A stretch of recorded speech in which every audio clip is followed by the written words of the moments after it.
Assalamualaikum warahmatullahi wabarakatuh. Selamat pagi anak-anak hebat, anak-anak kelas 5 yang cerdas ceria juga yang soleh-solehah. Bagaimana kabarnya pagi ini? Mudah-mudahan dalam keadaan sehat semuanya ya. Amin, amin ya robbal alamin. Baik anak-anak, pagi ini kita belajar kembali untuk tema 8 subtema 3. Kali ini pembelajaran 4. Muatan pelajaran yang akan kita pelajari hari ini adalah PKN dan IPS. Ya, pada pembelajaran sebelumnya, kalian telah mengetahui manfaat dari beragam jenis usaha atau pekerjaan ya. Setiap orang memiliki usaha yang berbeda. Berbagai jenis usaha dilakukan untuk memenuhi kebutuhan manusia, seperti sandang, pangan, dan papan. Ya, kebutuhan utama, kebutuhan primer adalah sandang sama dengan pakaian, pangan itu makan, dan papan itu tempat tinggal atau rumah.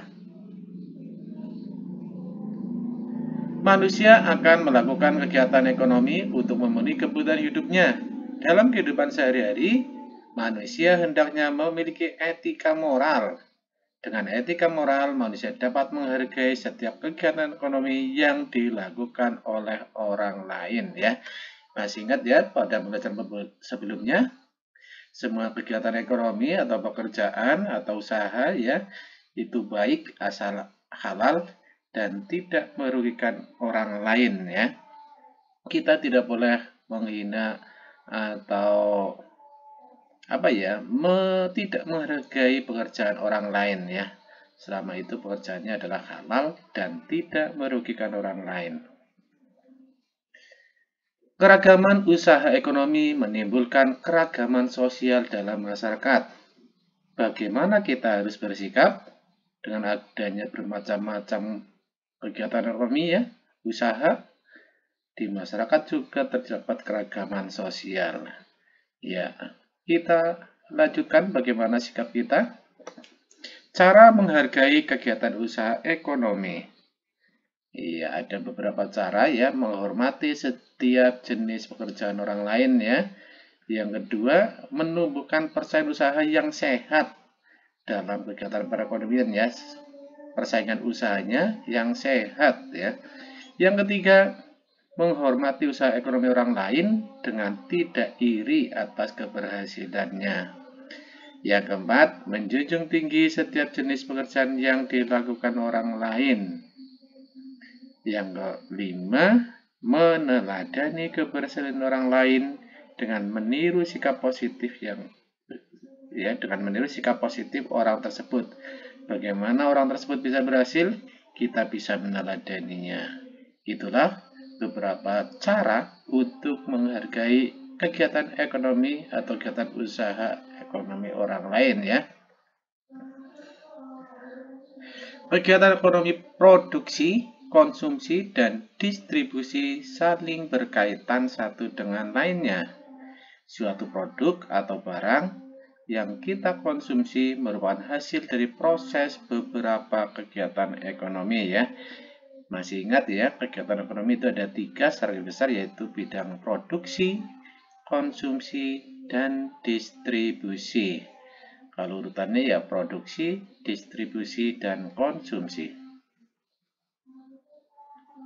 Kegiatan ekonomi yang dilakukan setiap orang melibatkan orang lain. Setiap pelaku kegiatan ekonomi memiliki peran yang saling menguntungkan ya, saling membutuhkan, saling menguntungkan. Produksi. Produksi adalah kegiatan ya, produksi ini kegiatan membuat atau menciptakan ya. Ini pada kegiatan produksi ini adalah kegiatan produksi ini membutuhkan tenaga kerja. Pada produksi ini juga akhirnya tenaga kerja mendapatkan upah. Ini orang akan bekerja pada bidang produksi. Selanjutnya, berkaitan setelah diproduksi, barang-barangnya itu akan didistribusikan. Nanti ada orang yang bekerja dalam bidang distribusi. Barang hasil produksi akan disalurkan kepada masyarakat oleh distributor. Ini orangnya ya, yang bekerja sebagai mendistribusikan barang produksi adalah disebut distributor. Dia bisa sales, bisa sopir ya, yang bekerja dalam bidang distribusi. Selanjutnya, pada kegiatan selanjutnya, ini juga berkaitan dengan kegiatan ekonomi yang terakhir, yaitu konsumsi. Setelah disalurkan oleh distributor, ya, barang-barang akan sampai kepada konsumen. Barang atau jasa tersebut dikonsumsi oleh konsumen untuk memenuhi kebutuhan hidupnya. Ya. Itulah urut-urutan kegiatan produksi, ya, distribusi, dan konsumsi. Kita lanjutkan.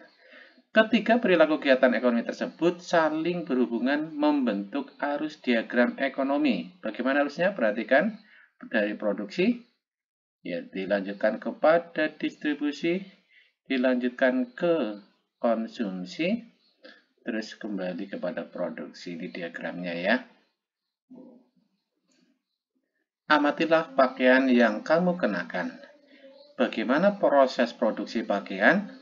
Untuk menghasilkan pakaian yang dibutuhkan, ya, untuk menghasilkan pakaian dibutuhkan waktu yang lama. Bagaimana prosesnya? Proses produksi pakaian hingga sampai kepada konsumen ya. Pertama, petani mengumpulkan kapas untuk dikirim ke pabrik ya. Ini kalau kain katun ya, bahannya dari kapas, itu ada peternak ada petani kapas ya. Terus setelah dikirim ke pabrik, kapas dari pohon kapas dipintal terlebih dahulu. Kemudian setelah menjadi benang, benang ditenun di pabrik tenun hingga menjadi kain. Sudah menjadi kain, kain dapat dibuat pakaian oleh penjahit. Selanjutnya, pakaian yang sudah jadi didistribusikan oleh pedagang pakaian. Terakhir, ya, konsumen membeli pakaian dari pedagang pakaian. Itulah proses produksi pakaian hingga sampai kepada konsumen ya. Dari petani kapas sampai terakhir pada kita yang membeli pakaian dari pedagang. Kegiatan ekonomi ya sudah dibahas tadi, ada produksi ya. Pada kegiatan produksi ini, produsen mendapatkan keuntungan dari penyediaan barang mentah ya. Produsen berarti yang membuat mengadakan barang itu dapat untung dari penyediaan barang baku atau bahan mentahnya ya. Yang kedua, membuka lapangan pekerjaan. Yang selanjutnya konsumsi.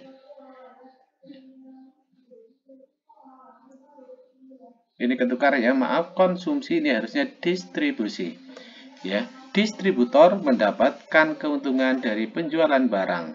Yang kedua, membuka lapangan pekerjaan juga di bagian distribusi ya. Yang terakhir, konsumsi.